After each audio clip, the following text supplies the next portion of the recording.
Shri Chaitanya Kripabharo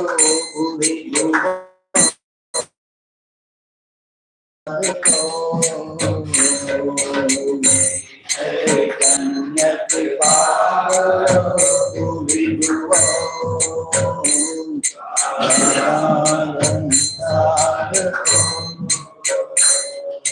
Vande Rupa Sanatana Raghunato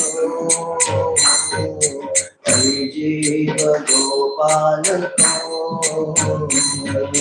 Vande Rupa Sanatana Raghunato Jiva Gopalato Nana Shastra Vicharanaig Nipuna Saddharma Samsapako Nana Shastra Vicharanaig Nipuna Saddharma Samsapako Lokanam hitakarinam tribhuvane Manyam sharanyakaro Lokanam hitakarinam tribhuvane Manyam sharanyakaro Radha Krishna Padananda Bhajana Nande Namattaliko Radha Krishna Bhajana Nande Namattaliko Vande Rupa Sanatana Raghuyuga Shri Jiva Gopalako Vande Rupa Sanatana Raghuyuga Shri Jiva Gopalako Purnamasheshamandalapati Shrenim Sadatu Chava Purnamasheshamandalapati Shrenim Sadatu Chava Bhutva-dina Gavesha-kau karunaya Kaupina-kantha-shrito Bhutva-dina Gavesha-kau karunaya Kaupina-kantha-shrito Gopi Bhagavata-samrita-bhilahari Kallola-magna-moho Gopi Bhagavata-samrita-bhilahari Kallola-magna-moho Vande Rupa Sanatana Raghuyuga Shri Jiva Gopalako Vande Rupa Sanatana Raghuyuga Shri Jiva Gopalako Kokila Hamsa Saras Gana Kirne Mayura Kule कोकिल हंस सारस गणा वीणे मयूराकुले नानारत्न निबद्ध मूल विटपा श्रीयुक्त वृंदावने निबद्ध मूल विटपा श्रीयुक्त राधा कृष्ण महर्निशं भजतो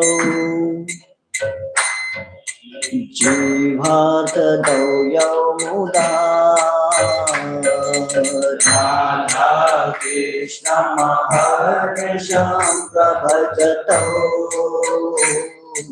जीवार्थ मुदा वंदे रूप सनातन रघुयुगो श्री जीव गोपाल को वंदे रूप सनातन रघुयुगो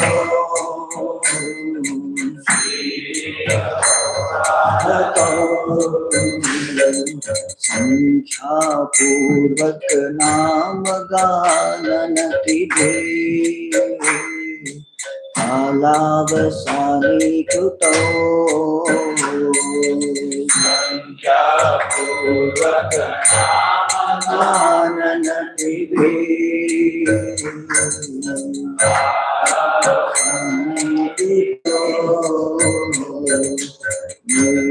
निद्राहार विहार कादि विचितो अत्यंत दीनौ च यो निद्राहार विहार कादि विचितो अत्यंत दीनौ च यो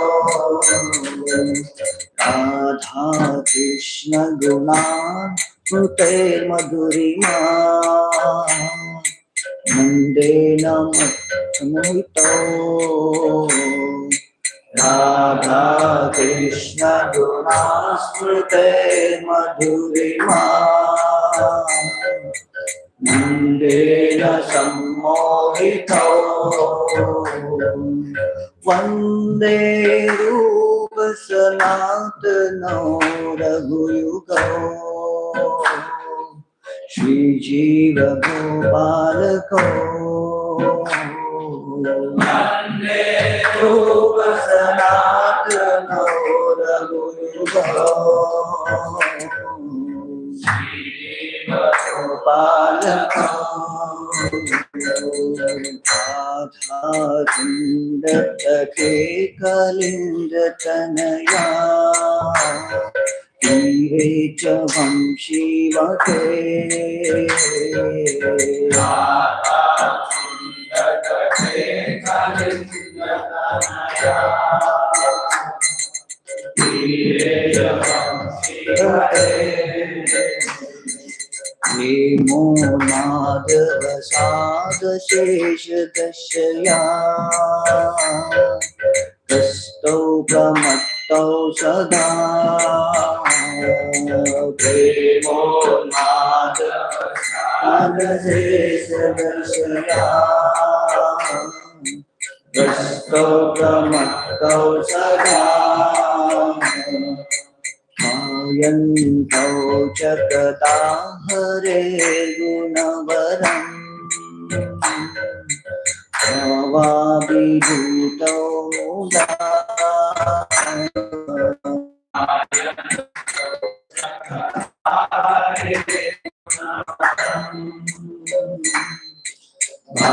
भावाभिभूतौ मुदा वंदे रूप सनातनो रघुयुगो श्री जीव गोपाल को वंदे रूप सनातनो रघुयुगो श्री श्री राधे व्रज देवी के चललिते श्री नंद सुनो कुता श्री राधे व्रज देवी के चललिते श्री नंद सुनो कुता श्री गोवर्धन कल्प पादपतले कालिंदी वने कुता गोवर्धन कल्प पादपतले कालिंदी वने कुता भाविति सर्वतो व्रजपुरे खेदैषमविबलो घोषन्ताविति सर्वतो व्रजपुरे खेदैर्महाविबलो वन्दे रूप सनातनो रघुयुगो श्री जीव गोपालको वन्दे रूप सनातनो रघुयुगो श्री जीव गोपालको वन्दे रूप सनातनो रघुयुगो श्री जीव गोपालको वन्दे रूप सनातनो रघुयुगो श्री जीव गोपालको वन्दे रूप सनातनो रघुयुगो श्री जीव गोपालको वन्दे रूप सनातनो रघुयुगो श्री जीव गोपालको।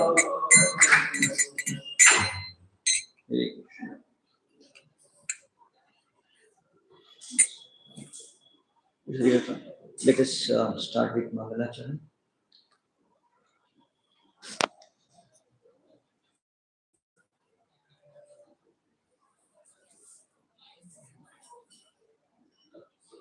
Om Ajnanatimiraandhasya Jnananjanashalakaya चक्षुरोन्मीलितं येन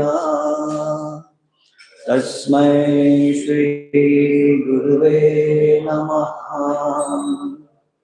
श्री चैतन्यमनोभीष्टं स्थापितं येन भूतले स्वयं रूपः कदा मह्यं ददाति स्वपदान्तिकं वन्देऽहं श्रीगुरो श्रीयुतापदकमलं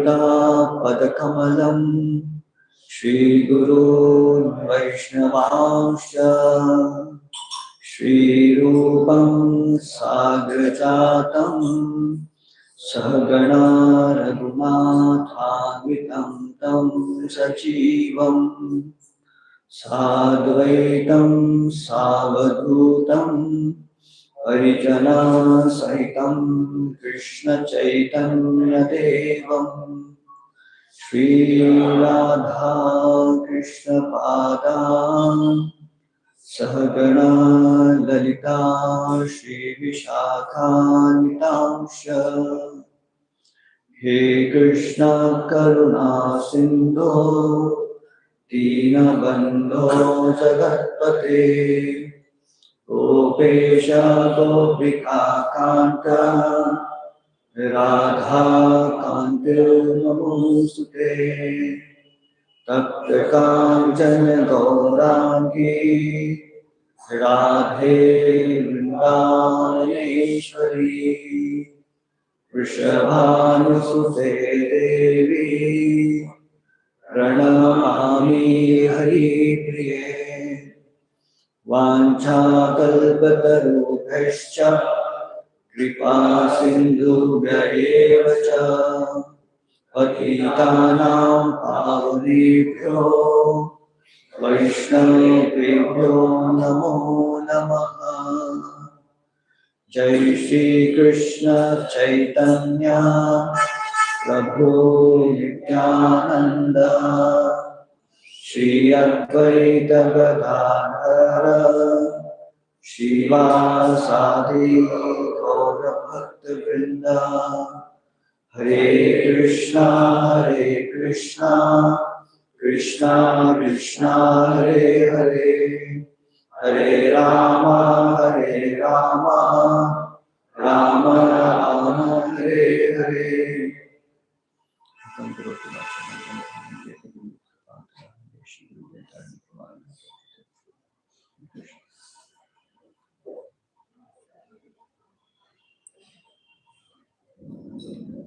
Hare Krishna. So today's topic we have got is Sri Jiva Goswami, Srila Jiva Goswami. Of course, being in Vrindavan, I think all of you will be in a bliss, isn't it?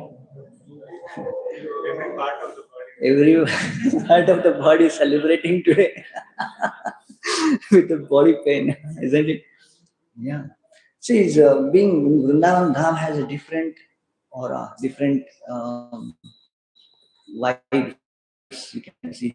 Well, of course, all of you will be able to definitely experience those vibes. But yes, this is not any, of course, bliss that you are feeling is not kind of a just for the vacation trip.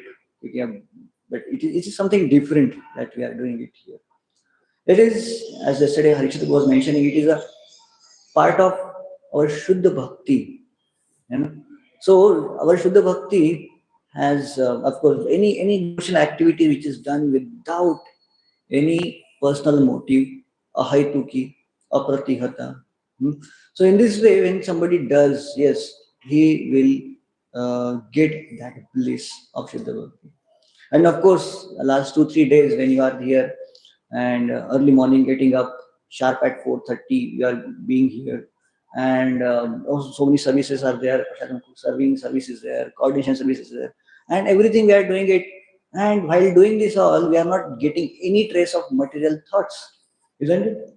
We are not thinking about anything which is now job, family, and this and that. This is happening because we are completely absorbed into this. And when we are completely absorbed into this, is a very intense devotional service that we are getting it. And that intense devotional service is reflecting in your heart in the form of a bliss. Of course, today in your whole body also. Yeah. So yes, this intense devotional service is reflects. And yes, intense devotional service is like a fire. Not just simply a fire, but a blazing fire which can burn off all the contamination in our heart. Our devotional progress happens very fast, tremendously fast. Of course, we in our day-to-day life, regular life also, we do some devotional service, but that is kind of a mixed bhakti or maybe kind of a tuta-futa bhakti or maybe with some half-heartedly. That bhakti will not give that kind of a progress. But yes, progress will be there because it is compared to like a fire covered with smoke. Smoky fire. Fire is there, but smoke. A smoky fire will burn our eyes. आग में जलती है ना have you anybody cooked on the wood? You know that is now when fire wood is burning, what we have to do? That we have to blow it. Foo foo foo. That is a forcefully we have to put into that. Otherwise, what will happen? Smoke will start coming and it will burn our eyes. So our that Mishra Bhakti or temporary Bhakti or maybe so Bhakti or maybe not intense Bhakti, it will burn our eyes. It is burning. Of course, fire is there, purification is there. But of course, it is because of this other desire, Annabhilashitas, our eyes are burning. And because of that, what happens? Of course, the purification happens, but very, very slow. In this way, whenever we should get chance, whenever we get chance, we should intensify our bhakti. Of course, these are the moments when the yatras happen, 7 days, intense spiritual bhakti practice. And this practice is what we are doing it here, you know. So it will help you, it will continue your bliss, the bliss at your heart for the long time. And whenever we get chance, we should not leave to catch up ourselves with that intense bhakti. You know, like that we are cooking in the wood. So we have to keep on blowing. And as soon as we stop blowing, smoke will burn our eyes. But when we blow it very intensely, then after some time, slowly, because we have to keep on doing it, blowing. And after some time, that blazing fire will come up. And that blazing fire, of course, that time you don't need, when Adhutru, when there's fire there, you need to blow there. No, when fire comes, no. When you get stabilized at the Shuddha Bhakti, and of course that time we don't need to push ourselves like we do it pushing every day. We have to push ourselves to chant Hare Krishna. We have to push ourselves to wake up for Mangalarti. We have to push ourselves for the coming for Sunday classes. We have to push ourselves. We have to, that is like blowing. We have to push. But when intense fire comes, that push is not good. Everything happens automatically.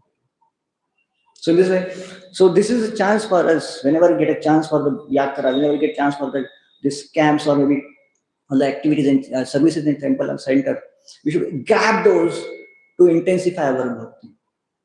That blowing effect. Okay. So in this way, of course, this all today we are talking about the Shad Goswamis. Among the Shad Goswamis, of course, we had different series happened. Sanatan Goswami spoke about. No, Raghunath Goswami was spoken about. Okay. So today we are speaking about Jiva Goswami. Of course, Vrindavan is a very special dham.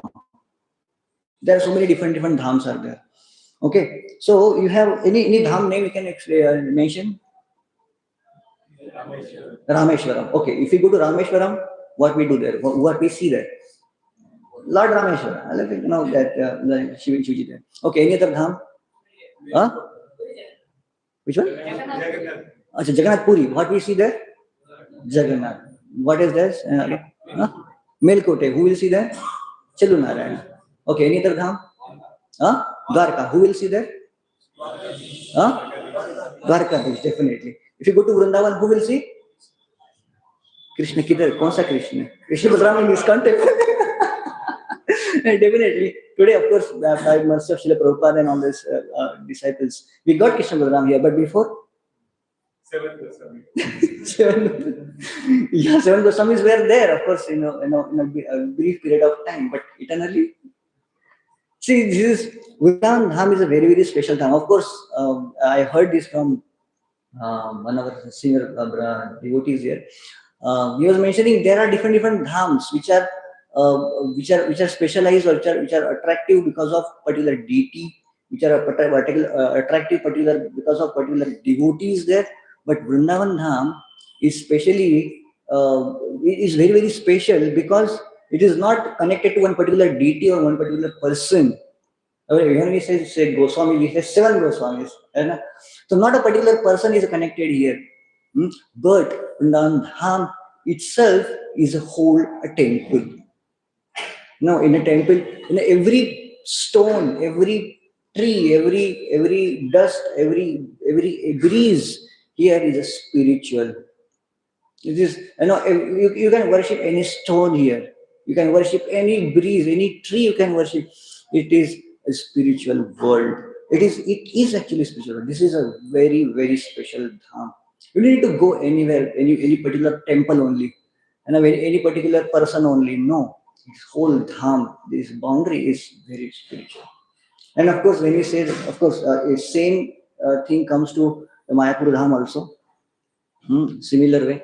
But of course, I will tell you my personal experience. The dham has its own aura, and I experienced it personally. By fortune, I was appointed as a servant to Bhakti Nityananda Maharaj. And it was my fortune to serve him for a very, very short period of time in his last days. Anybody has heard Bhakti Nityananda Maharaj? Yeah. So very powerful personality. And his last days, I had fortune to serve him because that time he was having a brain stroke and all these things. And we have, people were thinking, "अरे क्या brain stroke हो गया इस व्यक्ति को ऐसे वैसे बातें कर रहे हैं वगैरह वगैरह." And because delirium things was there. People were to think, but I and some other boy, one more devotee were there, serving him nicely. And he had intense desire to die in Vrindavan, sorry, Mayapur only. I was thinking, okay, Maharaj has some desire to Mayapur, some attachment, connection, because upbringing Mayapur. So, okay, ठीक है, Maharaj को Mayapur जाना. He was always telling, मुझे Mayapur जाना है, Mayapur जाना है. Of course, in this that state of brain stroke and all these things, I could experience that this person is not an ordinary person. Everything he was doing, conscious, subconscious state, everything was happening. So this incident was there when I was bringing him from Bangalore to Mayapur, and he was completely unconscious. Whole journey was so tiresome for him, dehydration and all these things. As soon as we get down in Calcutta, he was completely exhausted, fainted literally. We had to put oxygen and all this, and get an ambulance and bring him unconscious, completely, fully unconscious. And as soon as and we were traveling, the ambulance was going very very fast speed and all these things, and his oxygen level was going down and down and down and down, and the doctor was saying, "Eric, somehow survive him." And the doctor was not there. Only we two boys were there, and we were doing something. And then as soon as we crossed what is it? Krishna Nagar, and Krishna Nagar is the boundary of Mayapur, right? After that Mayapur starts. Maharaj was unconscious, and as soon as we crossed Krishna Nagar, he got up. Even that he had that low, oxygen level and all these things. He was unconscious. He got up and he started talking and he started speaking to us, and we understood. Yes, Mayapur has arrived. We were not listening. We were not knowing that Mayapur has arrived, but we are all conscious about Maharaj's health and all these things. But yes, I woke up and yes, Mayapur has arrived. And this is the aura. Even unconscious person, of course, Maharaj has so much nice connect with Dham and Dham aura. He was able to feel even into that stage where his consciousness was. So yes, Dham aura. That's why as soon as we enter the Dham, what we do? Immediately pay obeisances. And yes, of course, Mayapur Dham and Vrindavan Dham. They both are supremely transcendental. Every stone, every breeze, every tree, every grass or blade of grass is transcendental here. Every animal, even we should count them also. Every animal there, every person, every personality born here is a transcendental. So yes, this is the most fortunate period here of 5 days. Thanks to Kartikeya, Harishit, all the devotees who have organized this. These are the most fortunate days in our life. Make use of it best way. And that's how Chaitanya Mahaprabhu personally sent his disciples to this place to revive these glories of Vrindavan Dham. Of course, previously, if you talk about 600, 700 years back and all this, people knew Mathura Dham, Dwarka Dham, Jagannath Puri Dham, and of course, they are very, very famous. But Vrindavan Dham, nobody knew.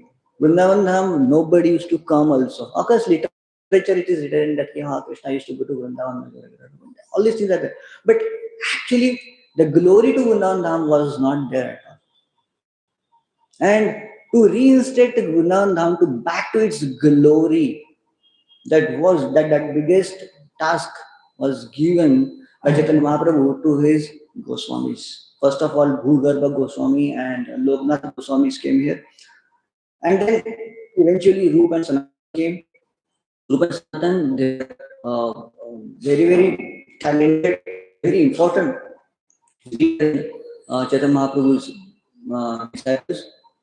And of course, now we are talking about, Jiva Goswami, of course, has a very important role in bringing Vrindavan to the stage that we are now. And very, very technical thing.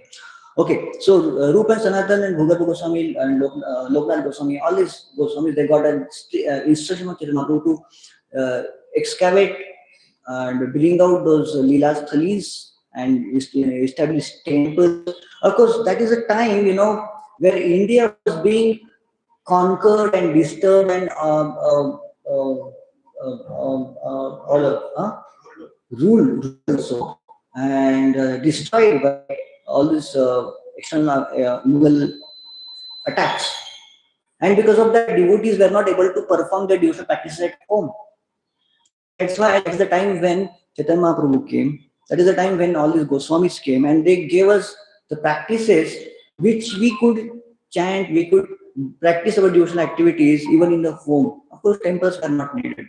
Because temples were being destroyed. Even somebody built a temple were being destroyed. Somnath temple was destroyed many times. Like that. So that time Vrindavan also was not having any temple. Of course, Vrindavan was very, very primitive village kind of thing. Not a primitive, but it's basic village. And even nobody knew where is Radhakunda Shamkunda. Of course, yesterday you saw, Bhashit was explaining. Radhakunda Shamkunda were small, small puddles in somebody's house. The local Maharaji, his own local Maharaj explained about it. It was a small puddle. And Chaitanya Mahaprabhu went there and started taking bath. And he explained, yeah, this is Radhakunda, this is Shamakunda. And then Radhakunda Shamkunda came into light that time. Of course, then Chaitanya Mahaprabhu sent Rupa and Sanatan to write Vaishnava lectures to bring this scientific basis. Of course, it is not like that only Chaitanya Mahaprabhu and other devotees were preaching bhakti. That time there are so many other devotees also were preaching bhakti. If you go to Gujarat, who was there? Gujarat preaching devotion? Narsi Mehta. If you go to South India, there Alvas were there, and many other places, many devotees were there. But all the preaching was happening into their colloquial language or the local languages. Narsi Mehta preached in Gujarati and other. All the saints, their saints, they preach in their local language so that common people could understand that. But there was one class of the society which were intellectuals, the smarta brahmanas, or like those they were not connecting with bhakti. They're telling अरे bhakti is for the only sentimental people. अरे जिसको पढ़ना लिखना नहीं आता है वो बस हाथ ऊपर करके डांस करते रहते हैं. So this is was the understanding that bhakti is for the only sentimental people, and there is no shastric basis for that. Even though all these saints they knew what is the scientific basis of this bhakti, but they didn't bother to present it. But here Chaitanya Mahaprabhu specifically instructed Rupa and Sanatana and other Goswamis to write literature specifically in Sanskrit, and that's why all the literatures by Rupa, Sanatana, and Jiva Goswami are they are in Sanskrit, and actually they are the connecting bridge between Vedanta philosophy, which was captured by Advaitists, and Bhakti, which was specifically mostly for the people who are uneducated or maybe local language people. So this literature was the bridge between that and this, the Smarta's understanding and the local understanding. And of course, then again, of course, Srila Prabhupada came and Srila Prabhupada did another massive task. Srila Prabhupada, Hare Krishna. Is it audible there? Fine. Hare Krishna, Hare Krishna, Krishna Krishna, Hare Hare, Hare Rama, Hare Rama. Okay, so then Srila Prabhupada did another difficult task. He bought this Sanskrit, one was the bridge between Advaitist and the local Bhakti, and Prabhupada got this Sanskrit, the Sanskrit basis of Bhakti to English language for the people who didn't know even the basics of Indian culture. They didn't know even to wash hands after toilets. So those people, he bought these things too. They didn't know the culture, they didn't know the religion, they didn't know the language, and for them, Srila Prabhupada presented this. And that was the biggest massive task, and it is unparalleled. Of course, you can see the task, the work by Rupa and Sanatana and Jiva Goswami and Srila Prabhupada and everything has their own place. Of course, Rupa and Sanatana, they did their task, but after that, of course, I will get into the Jiva Goswami's thing. So Jiva Goswami was Rupa and Sanatana's nephew. Rupa and Sanatana Initially, basically they were descendant of a Karnataka Brahmin, Kumar Dev, and he shifted to Bengal, and there he stabilized themselves. And Roop, Sanatan, and Vallabh nahi, Anupam, these three brothers were there, and Roop and Sanatan, they were definitely they had strong attraction towards Chaitanya Mahaprabhu and Roop Sanatan and Vallabh. And these three, they dedicated their lives towards Chaitanya Mahaprabhu's mission. Roop and Sanatan, of course, they were known as the Sakar Malik and Dabir Khas and Vallabh. Chaitanya Mahaprabhu made them in a Ramkheli. Ramakeli is the place and where Chaitanya Mahaprabhu initiated them with the new names Roop, Sanatana and Vallabh. Anupam was the only first name and Vallabh was the initiated name by Chaitanya Mahaprabhu. And in this way, that is the place Ramkeli. Of course, in this when this incident happened, 1513 or 14 around that way. So that time, Jiva Goswami, the son of Anupam, was almost a 2 years or 3 years kind of thing. He also secretly witnessed this incident which happened at Ramakeli. Ramakeli, this Roop and Sanatan person, they came and they surrendered to Chaitanya Mahaprabhu. You know, just yesterday Kartik was mentioning, Dandavat dal diya tha. So like that. And that time, Chaitanya Mahaprabhu, he accepted these three people as their disciples. And this small Jiva Goswami was looking at this event, which is a very secret event from a distance, because Goswami, they were ministers into Nawab Hussain Shah, Muslim king. And didn't wanted to know them. So secretly they came to meet Chaitanya Mahaprabhu. But this meeting was witnessed by Jiva Goswami, who was from childhood itself was attracted to Chaitanya Mahaprabhu. And he saw Chaitanya Mahaprabhu that time, first time. And as soon as after that incident, Roop and Sanatan, they retired. Of course, first Roop Goswami retired. And after some time, Sanatan Goswami, along with Vallabh, they also renounced their life. And of course, unfortunately, Vallabh, in some time, immediately after that, he left this world also. And this small Jiva Goswami, Jiva was orphaned, and he was under protection of his mother. But of course, mother had given a nice training to him, and of course, by darshan of Mahaprabhu, he was getting different bliss of spirituality.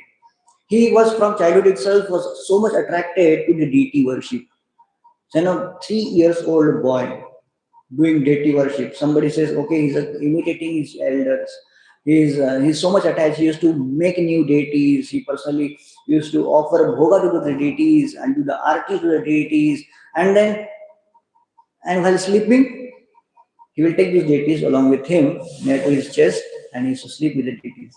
People used to think that अरे तो छोटा बच्चा है क्या करेगा मतलब childhood fascination people say, but it kept on growing and growing and growing and growing. And he used to in his heart always pray to Chaitanya Mahaprabhu, Nityananda Prabhu, Krishna, Balaram to take him in their shelter. And the intense prayer. One day when he was almost 12 years old, he did very intense prayers and started crying and crying and crying, and while crying he fainted and slept. And his dream that time Chaitanya Mahaprabhu appeared in his dream. Of course, Chaitanya Mahaprabhu, Nityananda, of course, Krishna Balaram first came, and they were dancing and they were doing. And suddenly, while dancing, this Krishna Balaram, they transformed into Chaitanya and Nitai, and they gave him darshan. And Chaitanya Mahaprabhu personally told, "Ki Jeev, go to Manavadvip and take shelter of Nityananda Prabhu. Now onwards, you are the property of Nityananda Prabhu. You become his disciple." Like that, this dream finished, and next day he told his mother, "I want to go to Navadvip." Mother, she had an only child. Of course, Rupa and Sanatan, among all these three brothers, there was no second descendants, only this boy. And he also, mother was feeling that this person also will get renounced. He will renounce things. And mother says, no, Navadvip. If you want to go anywhere, okay, I will. Otherwise, no Navadvip. Then he says, okay, I will not go to Navadvip. This Faridkot karke jagah hai, somewhere in Bengal. He says, we have our property there, and I will go and see the property and come back. And mother says, okay, you go there. And he got into the boat, got some money there, and he started convincing this boatman to, okay, why to go to Faridgod? Take us to the Navdeep, we'll have a nice trip and all these things. Then they go to the boatman takes him to Navdeep, and as soon as they go there, he searches for Nityan Prabhu and surrenders to Nityan. Nityan Prabhu immediately, he recognizes this is the first meeting Nityan Prabhu and Chaitanya Mahaprabhu. Sorry, Nityan Prabhu and Jiva Goswami. And Nityan Prabhu recognizes him and accepts him immediately as his property. And then Nityan Prabhu takes him to different places. This incident is mentioned by Bhaktivinoda Thakur as the first Navadip Mandal Parikrama by Nityan Prabhu to Jiva Goswami.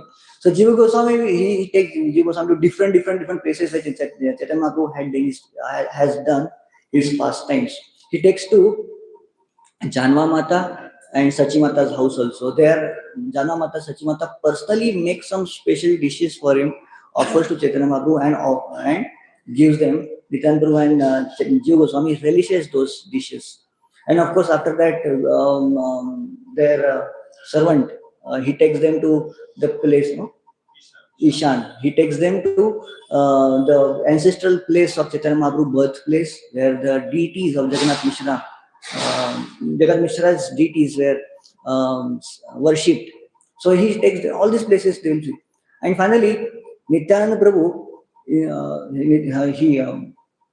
of course, by this time, of course, when this incident happened, I didn't mention, Chaitanya Mahaprabhu had already completed his pastime in this mortal world, and he already has disappeared. So our Jiva Goswami desired to go to Jagannath Puri. Okay, I will go to Jagannath Puri. But Nityan Prabhu says no. We should not go to Jagannath Puri, but you should go to no, Banaras, of course. So Banaras mein kya hai? For devotees, Vrindavan is like everything. Jagannath Puri is like everything, that a dream place. But Nityan Prabhu told you to go to Banaras. Banaras, like for Vaishnavas, Vrindavan, the position of Vrindavan, we have a position of Vrindavan. The same way, Advaitis, they have the position for Banaras, Varanasi. It is said that this is the Vrindavan of Advaitis, is Varanasi. And because Advaitis, they have very strong hold there. Of course, here you can understand one more thing, that we may have our different plans. Okay, I will do this, I will do that. Prabhuji, I have this plan, I will do preaching like that. But whenever our seniors devotees mentions, you should not do this, you do this. You have to accept the plan. Jiva Goswami had a different plan. Of course, that was a valid plan. Of course, after going to Jagannath Puri, he could have associated with the different Gadadhar Pandits there. He could have learned Bhagavatam from him, and so many things was there. But Nityan Prabhu says, no, that is not a point. That is not a place for you. And then okay, I will go to Vrindavan. There my uncles are there. Of course, anyway, Chaitanya Prabhu in his dream, he has already instructed him, go to Vrindavan, because Vrindavan is a property I have given to your family. That was a statement Chaitanya Mahaprabhu said. Vrindavan is a property, because Rupa and Sanatana were brothers and he was a nephew. So it is a property given to your family, you just take it off. So like that, but he would have said, but Nityan Prabhu says, no, don't go to Vrindavan right away. But he sent this Jiva Goswami to Banaras. Banaras because Banaras, if you go, you meet the nice devotee, Sarvam Bhattacharya's disciple. His name is Madhusudan Vachaspati. And go to him and learn all 6 darshanas. 6 darshan shastras, after, of course, they are atheistic darshan shastra, except Vedanta Sutra. So all these 5 darshan shastras are completely atheistic, and of course it is mentioned by Srila Prabhupada. Anybody who has to sit in Vyasasana, he should be acquainted with these 6 darshan shastras. But of course, we are doing it just because with the blessing of Srila Prabhupada, and when of course, until unless we are speaking exactly Srila Prabhupada's terms, we are following the orders.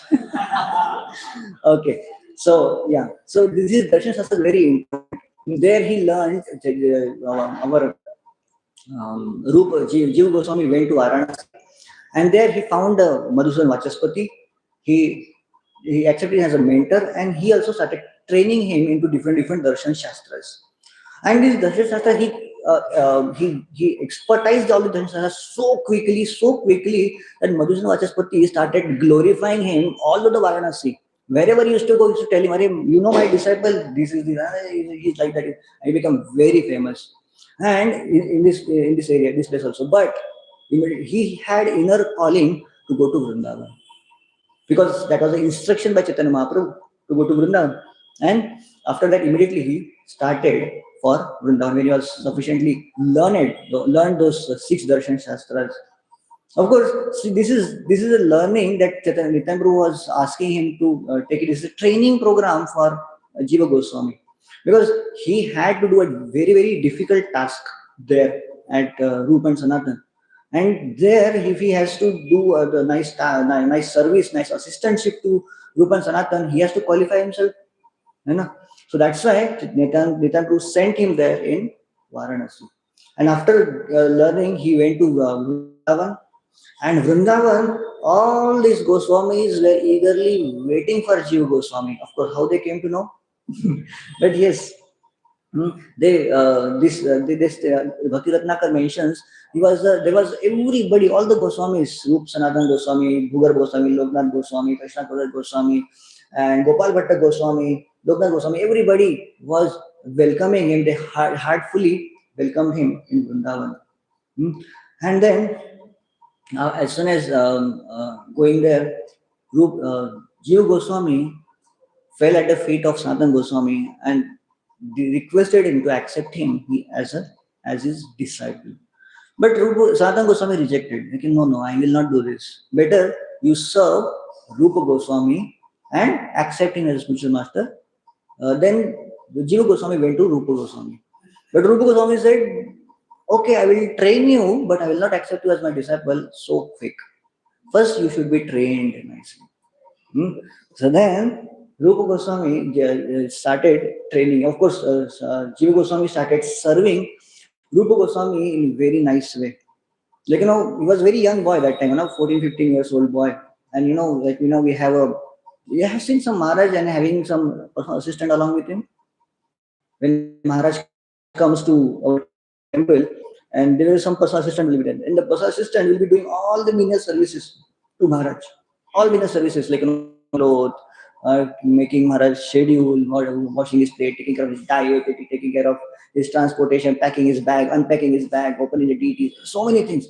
All the menial service, so many menial service they will not get personal time also. Kabhi not this personal servant of Maharajas, they will come and sit for the class, and immediately after sitting they will just doze off. They are so tired. They're so tired. The services are so, menial services, if you say, like, okay, menial service मतलब क्या Prabhuji? Toilet wash करना, simply, okay, but toilet wash हम लोग आराम से बैठ जाएंगे. नहीं, menial services to the Maharajas. Of course, here Jiva Goswami was doing to Rupa Goswami was extensive, very extensive. Taking care of the deities, taking care of every personal activities of Jiva Goswami, and not even that. Rupa Goswami used to be keep on writing literature, and to make his of course that time paper printing was not happening. Whatever writing used to happen on the palm leaves, to take care of the palm leaves, bunch it properly, preserve it properly, make palm leaves ready for the writing, and after writing we have to bind it properly and keeping it, preserving it. Big task, and he was doing this very menially for a long time. He was, of course, he was the personally, right now he was already renowned as a expert in six darshan shastras, and that person who is very scholar has to do a cloth washing somebody, and no other activities than this. And people will say, "Arey Prabhuji, I'm from IIT, Prabhuji. Give me some task which is like a scholarly. What you're asking me to wash the clothes, and why you're asking to groom the temple and all these things." So these services are very important. Very important, because to bring us into the right attitude. This was actually the training. Training, what training Rupa Goswami wanted to give to Jiva Goswami is to become humble. Somebody says, "Ki Prabhuji, I'm from IIT and all these things, and let me do some higher task, Prabhuji, manager bana do mujhe mandir ka," or something like that, whatever it is. So this is kind of our pride talking about there. I heard it from the very Gaurang Guru or somewhere. Ki when somebody joins an IIT, and first thing he has to do in a Brahmacharya ashram is to forget that he's a IIT. Because that doesn't work here. And that doesn't work. You have to start your education from the beginning, from the scratch, and you have to become humble for that. This is a different field at all. You know? So in this way, Rupa Goswami was getting trained, and Jiva Goswami was getting trained into humility there. Of course, slowly, Jiva Goswami started helping Rupa Goswami into his editing task, and all these things were happening. One day, what happened? There was one Sanskrit scholar who came to Vrindavan. His name was Rupa Narayan. Hmm. He was he was very powerful scholar, and of course, all over the North India, Rupa and Sanatan Goswami's name was very famous as a Sanskrit scholars. And that time, Sanskrit scholars used to be very they have lots of prestige. And this Rupa Narayan used to go to the different education institutes, and they used to challenge the best speaker there. And after challenging, he used to defeat him. And after defeating, he has defeated many scholars, and he was renowned as a Digvijay Pandit. Digvijay Pandit was the undefeated scholar, like in an Indian team, undefeated World Cup winner. Like that, this Digvijay Pandit, Rupa Narayan was a Digvijay Pandit, world class, the best of the world. And he understood that Rupa and Sanatan, they are there. Their fame is growing and growing because they are writing so nice literature. He came to Rupa Sanatan and challenged them. Yes, you call yourself as a very scholarly person. Come, debate with me and defeat me. Challenge. And Rupa Sanatan said, "Oh, Ray, what are you talking about?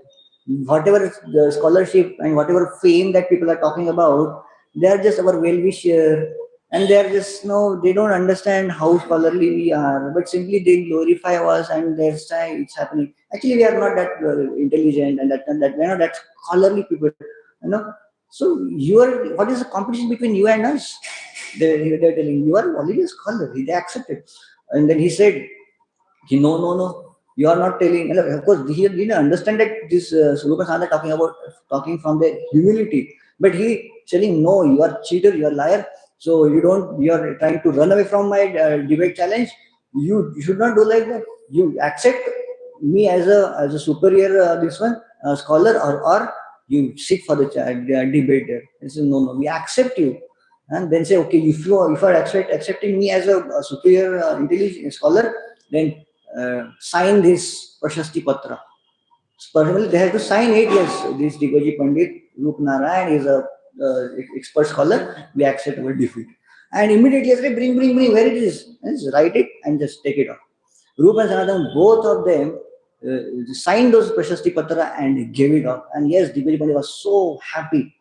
But while going, he also heard that there is another scholar upcoming new prodigy, right? New prodigy upcoming, which is the Jiva Goswami.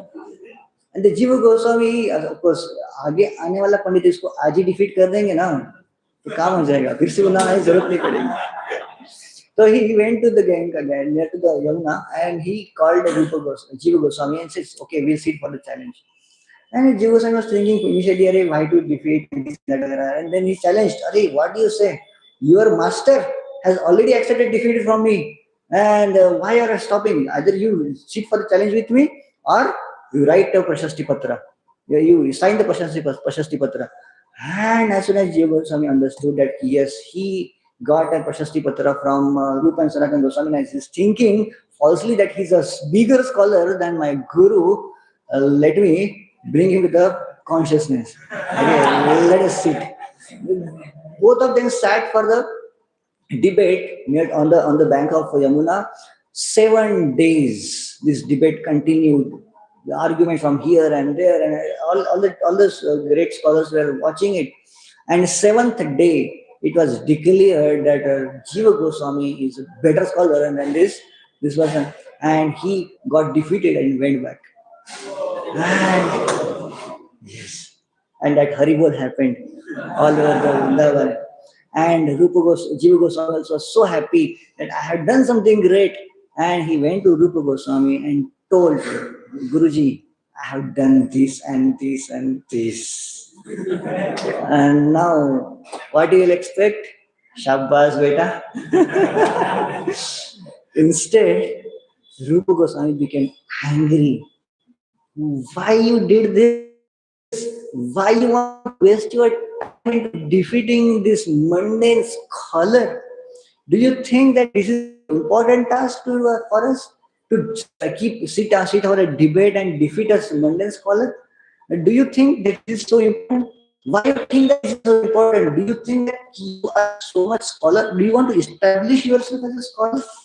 This is the pride in your heart which is making you to do all these things. So you and somebody who has a pride in this heart, he is not qualified to stay in Vrindavan. The Vrindavan that we hanker for, Vrindavan where we hanker for our residence there, and that place when you are expelled, what kind of pain you will get, and specifically the pain to have a separation from a guru, and the pain that our guru is not pleased with our service. That is tremendous. You know, you can accept chastisement from anybody else, but not from the one that you love so much, like your guru. When guru chastises, even a little bit, it's heavy. It's heavy. And of course, sometimes, some disciples, they may say, "Arey, of course, Jiva Goswami was not doing this kind of for his pride, purpose of his pride, to satisfy his pride. Of course, the internal understanding, the purpose of Jiva Goswami's action was to defend his guru's fame, not for his own fame. Of course, somebody chastises or maybe offends us personally, we accept. But somebody disrespects Prabhupada, disrespects the Guru, or disrespects some Vaishnavas, our blood should boil. Of course, we should accept all the humility, we should accept all the disrespect and everything, but these personalities we should never. And for that purpose, Jiva Goswami defeated this person, this Divya Pandit, not for his personal pride. But still, he didn't argue back. Oh, Guruji, you don't understand my heart at all. Somebody would done this. My counselor is not understanding my heart at all, Prabhuji. He doesn't understand me. What thinks he? And we may start arguing back. And we sometimes say, let me change my counselor only. So this is very wrong attitude. Of course, Jiva Goswami is exemplary here. He immediately accepted. Now, how one disciple has to be there in front of his counselor or his guru. He accepted guru's chastisement and he accepted his verdict. Okay, go out of Vrindavan. Immediately he left Vrindavan and went to Mathura. And some devotee's house, he stayed there and he continued fasting there. Continuous fasting there. And news went to Sanatana Goswami. Sanatana Goswami understood this and immediately went to Rupa Goswami and started. He didn't chastise him, because so there's a different technique. Sanatana Goswami, and he has said, "Hey, Rupa, do you think? I don't think you are following Chaitanya Mahaprabhu's instructions properly." Okay, no, and Rupa Goswami also immediately. He didn't say, no. He didn't say like this. Oh, no, I'm doing it properly. How can you say I'm not doing it? Show me my mistakes. I will do this. I will defend. I will justify my actions. Justification doesn't work in front of our superiors. Our attitude has to be accepted. Many times when Guru points out mistakes in front of us, we immediately start justifying. No, Guru Maharaj, and I'm not like this, and like this, and this, and this. We start giving reasons why I am correct. This is not actually right, I think. In front of a Guru, we have to be always like a fool. And like Sanatan, in front of Sanatan Goswami, Rupa Goswami immediately accepted, yes, I may be something wrong, doing something wrong, and that you will be able to see. Please let me know what I'm doing wrong. I will correct it. And he said, okay, what are the teachings of Chaitanya Mahaprabhu? And he started asking, okay, Namaruchi, and this, and then and finally it came to Vaishnava Seva, and then finally it came to the Jiva Daya. And he says, wait, this thing you are doing mistake here. Jiva Daya. I say, Jiva Daya, what I'm doing wrong in Jiva Daya? No. Immediately he heard Jiva Daya, he connected. He's an intelligent person. Which Jiva he's talking about? And he understands the Rupa Goswami doesn't want me to chastise him so severely. Immediately he called Jiva Goswami from Mathura back to Vrindavan and accepting him back in his services. Later, slowly, Jiva Goswami started helping Rupa Goswami into his editorial work. Rupa Goswami started writing nice scripture called Bhakti Rasamrut Sindhu. Huge literature. And Bhakti Rasamrut Sindhu actually, is a bhakti treatise, how bhakti works, how somebody grows through bhakti, and all these many intricacies, stages of bhakti and everything is given into that literature. And that huge literature, Jiva Goswami started helping him to edit it, and it was much work was done. And one day, Vallabhacharya came to Vrindavan. Vallabhacharya is a contemporary of Chaitanya Mahaprabhu. Of course, we see that he made two, three incidents that they were Chaitanya Mahaprabhu chastised Vallabhacharya, but all other Vaishnavas, they used to respect him very, respect him very high. Yes, he's a contemporary of Chaitanya Mahaprabhu, so the respect has to be given. So Vallabhacharya came to Vrindavan. He met Rupa Goswami and started asking what's happening, kya chal raha hai, kya nahi. So yes, Acharya, I'm writing the commentary I am writing the book called Bhakti Rasamrut Sindhu. And the manuscript was there. And he says, okay, please, as an etiquette, they gave this manuscript to Vallabhacharya and said, okay, please go through it and examine it. If something wrong, please let me know. So of course, this etiquette we have to give to the seniors. Yes, Prabhuji. It's not like that. Of course, this is Vallabhacharya from a different sampradaya at all. It's not like that. But simply to give respect to him, he gave the manuscript to him. And Vallabhacharya, as help to him, he took this manuscript and went to Yamuna, and there he started reading it. And Jiva Goswami also was present there and they started discussing. Okay, this is nice, this is nice, this is nice. But this particular shloka, this is wrong. And Jiva Goswami again, how can my guru can be wrong? And which is wrong? Which place is wrong? Oh, this is the shloka which is called as a what is that? Bhakti, Bhukti, Mukti, Spruha, Yavat, Pishachi. No, this is a comparison of a Bhukti, Mukti towards the Pishachi. And how it can be generally Smartas, when I was in the category somewhere there. So one Smarta person used to be there when in a class used to come and say, "Arey Prabhuji, aap kaise bol sakte ho ki Mukti is the lowest thing?" And they don't understand Smartas. Mukti is very highest thing for them. And of course, Vallabhacharya also, of course, from Vaishnava background, but he was accepting that Mukti is definitely a very top thing. But of course, devotees, Vaishnavas, they don't accept Mukti, but to compare Mukti with Pishachi, it's like too much. थोड़ा ज्यादा ही नहीं हो गया, है ना? This is, you have to see this, you have to review this verse, Bhukti Mukti Spriha Yavat Pishachi.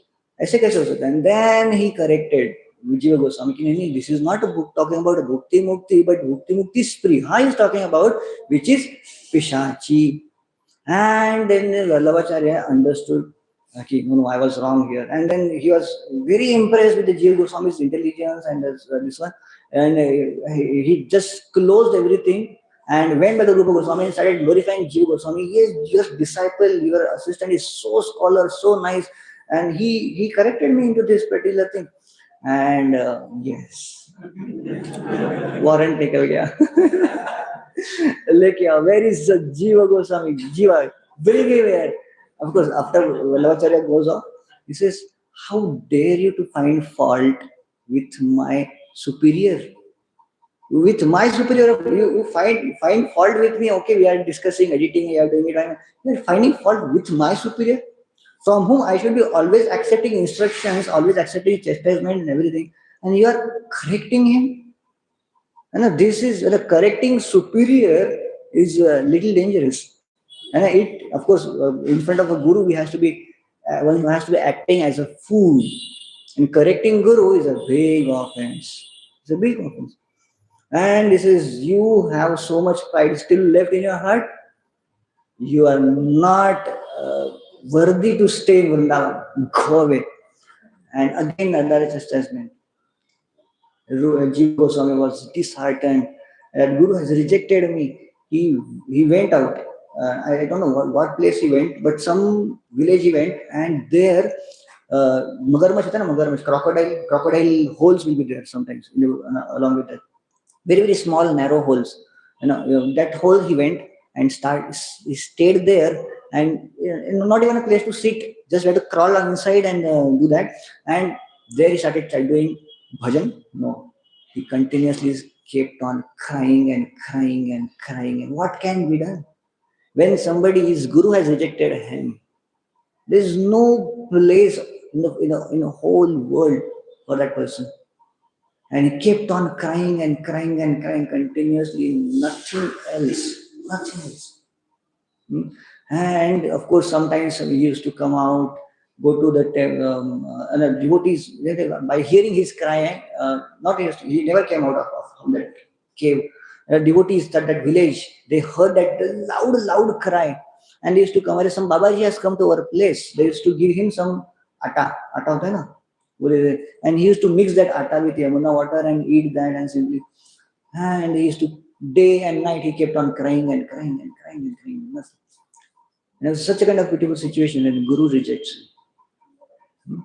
And of course, one day Sanatana Goswami was passing by that village, and he was asking bhiksha from different houses. One house he went, knocked that door, and nobody responded. Door was open, and Sanatana Goswami saw there was one lady who was doing pocha, and he knocked again, tuck, tuck, tuck, and she was busy. And again third time knock, and this lady turned and says, "क्या बाबा जी आप हमारे यहाँ पे आए हो? लगता है बाहर से आए हो आप? हमारे गांव का बाबा जी, he is never asked bhiksha. Whatever we give, he satisfied with that. And you don't even wait for bhiksha for 2 minutes." And he understood what is this new sannyasi has come here and who is doing all these things. And he knew that Jiva is missing. I understand Jiva is missing and he should be here only. And immediately he went. He brought the Jiva Goswami out of that place, and again requested Rupa Goswami to accept him back, because he saw that he's really, really repenting. So this is how Jiva Goswami was being trained. It is not like that he was being chastised unnecessarily. He was being trained in a humility. And of course, Jiva Goswami also is a very exalted Vaishnavas. It is a lesson for us actually to progress into Krishna consciousness, to be a nice disciple, first class disciple. Humility is very, very important. Of course, the glories of Jiva Goswami is unparalleled. When I was going through his works and literature, is unparalleled. So Jiva Goswami is responsible for building up all these different temples in Vrindavan. Of course, as I mentioned, that time there was a rule of Muslims, and they used to destroy all the temples. And of course, Vrindavan was a small village, and all the Rupa Goswami, Sanatana Goswami, Rupa Goswami, other Goswamis, they used to go different places and find out all the Leelas Thalis, but temples were not happening. And because there was a scare that these Mughals will come and destroy the temples. But with the efforts of Jiva Goswami, these temples could come up. Guru Goswami was expert into literature, expert into the management, expert into the PR also. You know, the example of Jiva Goswami's PR is that he has cultivated Samrat Akbar also. So it is of course there are so many different evidences, but not exact literature writing is there. But some stories are like that. Akbar was so much.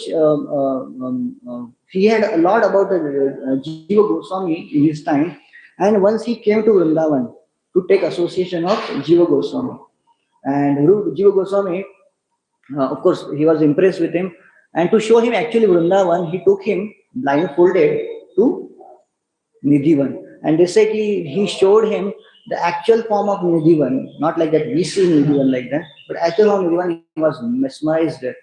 And Akbar became a big fan of Jiva Goswami, and he has given a standard order. Jiva Goswami, whatever he writes, supply him unlimited amount of papers.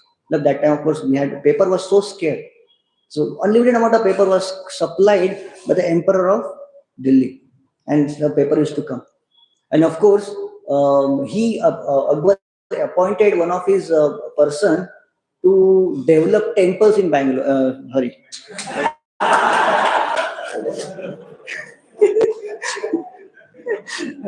Vrindavan, of course. And with this help, it was Radha Damodar temple was built up. The land was procured, purchased, and Damodar temple was built up. And yes, the other Damodar temple and many other temples came up after that.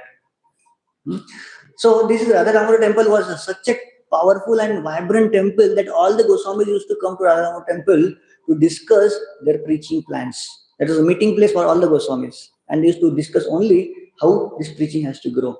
Jiva Goswami has created so many new things, so many important things that he has done. He was expert in management. He was expert in the literature. He was the first one ever in the history who has written a will. Will means that before dying we write that will. हमारा मृत्यु पत्र बोलते इसको, वसीयत बोलते, correct. He's written a will, and he was already given okay, after me, how this temple management will happen, who will head which temple, and that temple. So he was very visionary into that. Of course, he had a treaties with Raja Mansingh to protect the temples. Even Akbar was gone, there was a danger from other emperors. So he got a treaty with Mansingh that these temples should be protected somehow. And of course, this treaty what happened with the Mansingh when Akbar's grandson attacked Vrindavan. That time, protecting the deities could happen in this way. So of course, he was very instrumental into management. Of course, he has constituted many important institutes. That time, of course, we have a ISKCON, we have a BBT, and all this. That time, he constituted Vishwa Vaishnav Rajya Sabha, where all Bhakti literature will be preserved. Even that Rajya Sabha, even today it is there. I heard somewhere in Loi Bazar that that museum is there, and they preserve all the Bhakti literature in the original format, and anything which is very very ancient one also you will find it there. More than 10,000 manuscripts are preserved there. The literature that Jiva Goswami has written is a tremendous. Yeah, it is. If you collect everything together, he has written almost more than 4 lakh verses, Sanskrit verses, and everything is exalted. He has written more than 25 books. 25 books, and some few exemplary books I will mention here is the Gopal Champu. Gopal Champu is one of the book that Jiva Goswami has written, which explains Radha Krishna's Leelas in more detail, which is not there even in Srimad Bhagavatam. Srimad Bhagavatam, of course, is a very fast-forward literature, you can say. All the other Leelas are sometimes, many Leelas are not detailedly explained. Like, of course, Radhani's name is itself not there, and hiddenly is there. But details are present in Gopal Champu. How birth of Radharani, how birth of Radha Krishna is happening, and of course many other details like how Govardhan Leela happened. Govardhan Leela happened, we know, like Krishna, they offered a bhoga and all these things. But Gopal Champu explains how this bhoga was offered to Govardhan. Today somebody was telling Prabhuji, Govardhan ka DT bhi hota hai kya? Have you seen Govardhan DT somewhere? No, no. But there's one place in the Parikrama Marg, there's one place, there's a Govardhan DT is there. And one devotee is asking, Prabhuji, Govardhan ka DT kaise aa gaya? So the DT is explained here. See, this Gopal Champu explains that when the devotees were offering bhoga to Govardhan, and Govardhan took a personified form, big, huge personified form, and with his hand he started eating bhoga one by one, and one bullock carts full of bhoga was eating and gulping, and second hand he was clapping, kitna acha bana hai, and all these things.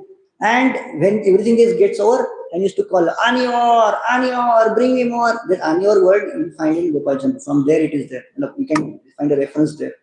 And that the village Anior is there. Anybody gone to Anior village today? Everybody has gone. So Anior village says Anior, bring me more, bring me more. And in this way, and of course, devotees used to bring this bullock cart full of bhoga, and as soon as they keep it, they will run away from there because hands were so heavy. They will fear of their lives. They will just run away. Because all the descriptions in detail are there in Gopal Champu. Of course, Gopal Champu also explains that okay, Krishna came back to Vrindavan. Yes, after it says, what is that? Killing of Dantavakra, there was a brief period of time where Krishna came to Vrindavan and he visited all the Vrajavasis and gave them happiness. So in this way, these all details, pastimes are mentioned in Gopal Champu. Of course, read all Prabhupada books first and then go there. Okay, then he wrote the commentary on Brahma Samhita that Chaitanya Mahaprabhu found. Very detailed commentary is there. Of course, after that, Bhakti Sanskrit Thakur also wrote a commentary on that. And he wrote Hari Namamrut Vyakaran. Vyakaran is very important. We have to learn Sanskrit, right? So he wrote a Vyakaran, which is, it is mentioned that one chapter is there which is based on Sandhi. Sandhi means, that joined words, right? Combined words, Sandhi. So one chapter Sandhi is there. That Prastavana of that chapter, it is mentioned like we are explaining Sandhi in this chapter may help me to get my Sandhi to Krishna, get me connected to Krishna. And this way, every word, everything is explained into very, very Krishna conscious way. So this Harinamamrita Vyakarana, he has explained. And of course, important thing is he explained Sandarbhas. There are 6 Sandarbhas is very important literature that he has given. There's 6 Sandarbhas like a Tattva Sandarbha, Bhagavad Sandarbha, Paramatma Sandarbha, and Krishna Sandarbha, Bhakti Sandarbha, Priti Sandarbha. They are very, very important. And all the basics, what we are talking about today, right? What are basics of even device concepts are there in this Sandarbhas. We talk about Pramanas, right? Shabda Praman. What is best Pramana? Shabda Pramana, right? Where it is coming from? It is coming from Tattva Sandarbha. He speaks about all foundational tattvas, principles are coming from all the sandarbhas. So Tattva Sandarbha speaks about the pramanas first and concludes as a Shabda Pramana as the highest one. And of course, it concludes that Bhagavata, how Bhagavad Purana is a superior Purana. Again, Bhagavad Sandarbha talks about the Paramatma, what is that? Brahma, Paramatma, Bhagwan concepts there very nicely. And again, it explains that yes, Krishna is a supreme, and how is the Krishna's abode is a supreme there. how modes of material nature work, and how to come to the mode of pure goodness, Shuddha Sattva. This is mentioned, and of course, Bhagavad Sandarbha explains about what is the importance of the deity worship there. Paramatma Sandarbha speaks about Paramatma, how Maya is there, and different avatars, how they work. Krishna Sandarbha speaks about superiority of Krishna, how Krishna is a supreme person, supreme personality of Godhead. All the references we will get into Krishna Sandarbha. And Bhakti Sandarbha speaks about how devotion has to be executed. And Priti Sandarbha is the ultimate prayojana. Hare Krishna, Krishna Krishna, Hare Ram, Ram Ram. Hare Krishna, Krishna Krishna. Of course, we've heard about that, the Sambandha, Abhideya, and Prayojan, and all these things. Where it is coming from? It is given by Jiva Goswami in these Sandarbha literatures. So, very important literature that we have got. So, this, and of course, he has given a finally Krama Sandarbha, it is mentioned. This is after that, seven Sandarbha is there. It gives the summary of all the Sandarbhas and speaks about a commentary of Srimad Bhagavatam comes into Krama Sandarbhas. So Jiva Goswami was not simply writing a literature, he was very illustrious guide, mentor, and spiritual master also. If you see, to learn from Jiva Goswami, devotees used to come from the distant places. Even it is mentioned that Janava Mata is one of the most important leader. Who is Janava Mata? Nityananda Prabhu's consort. She was the leader of all Vaishnavas there. And she came twice from Bengal to Vrindavan to learn and study from Jiva Goswami. And she wrote a message to Jiva Goswami that whatever literature writing, please send them to Bengal as quickly as possible. This Bengal is needing that one. And of course, after that, three illustrious disciples of Jiva Goswami were Srinivas Acharya, Narottam Das Thakur, and Saman Pandit. They took this literature and took it. Of course, this Srinivas Acharya and Narottam Thakur, they were not the disciples of Jiva Goswami. They were disciples of different acharyas. Like Srinivas Acharya was a disciple of Gopal Bhatta Goswami. Gopal Goswami requested Jiva Goswami to please train him into Vedic literature. Narottam Das Thakur was a disciple of Loknath Goswami, and he also instructed him to learn teaching. Shaman Pandit was a Dukhi Krishna Das before. Tomorrow we are going to listen about him. So he was a disciple of Hridaya Chaitanya Goswami, and then he was sent to Vrindavan to get trained into Bhakti literature. And finally, Jiva Goswami trained them and he graduated them. Like Srinivas was given a degree of Acharya, and Narottam Das was given degree of Thakur, and Dukhi Krishna Das became Shamananda, and they both, all these three, were given a responsibility to preach this literature all over the Bengal. See, you can see immediately here that Jiva Goswami was not kind of my disciple, I will teach to my disciple only, and other counselor students I will not teach, and this is not like that. So he was so generous. Even he took the disciples of other spiritual masters and taught them and trained them and sent them back for their missions back. So this is how we can see the harmony among the Vaishnava culture, Vaishnava community. We can see. So this is where we are seeing the contribution of Jiva Goswami is huge, enormous, and which we can just pray to Jiva Goswami that yes, let us also cultivate those qualities in us and become a faithful servant in this mission. Okay, Hare Krishna, Hare Krishna. Okay. Any comments? Any questions? Questions, though? Hare Krishna.